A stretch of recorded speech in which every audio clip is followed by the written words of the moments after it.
Hey everybody, my name is Andrew. I'm a 21-year-old trans guy, and this video is on dealing with dysphoria.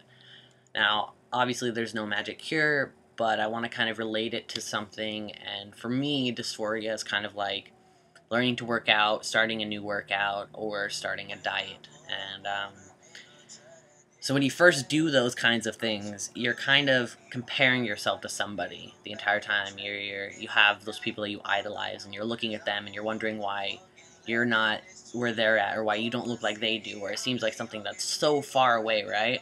And that makes everything so frustrating, because you're comparing yourself to people who have been on this journey longer than you have.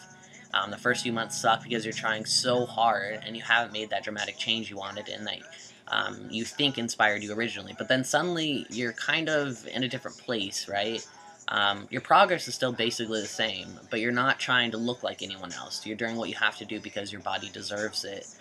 Um, you're doing what you believe is right for you and your body, and you realize that the people you once idolized aren't who you want to be, because who you are, who you're discovering you are, is so much cooler and more worthwhile for your own lifetime, right?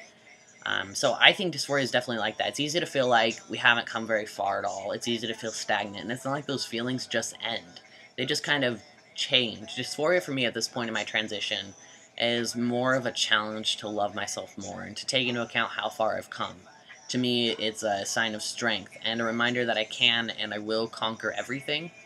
Um, so when you're feeling dysphoric, like, you really need to try to remember how far you've come. There was a point when you didn't know what was going on with you or why you felt so off.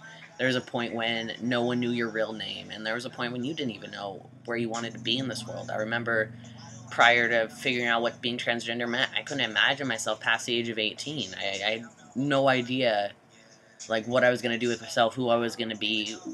I had no idea what was going to go on in my entire life, right? So, I mean, if you're struggling with it really badly, try today to write down how far you've come, right? Write down where you think you were a couple months ago, and look at what you've done. Like, who have you come out to? Have you been looking for hormones? Like, whatever your transition is gonna be, how have you made steps to go in that direction? And save that somewhere, and in a couple months, compare it and see how far you've come again, because that's really what it is. Um, Dysphoria makes us feel like we're not moving and we're not going anywhere, we're not going to go anywhere, and we're not going to get past it or be able to overcome it someday. But we totally can, and we will, and we just have to remind ourselves all the time that we're making that effort. Um, and yeah, so that's what I do, is I remind myself how far I've come. I try to get positive self-talk.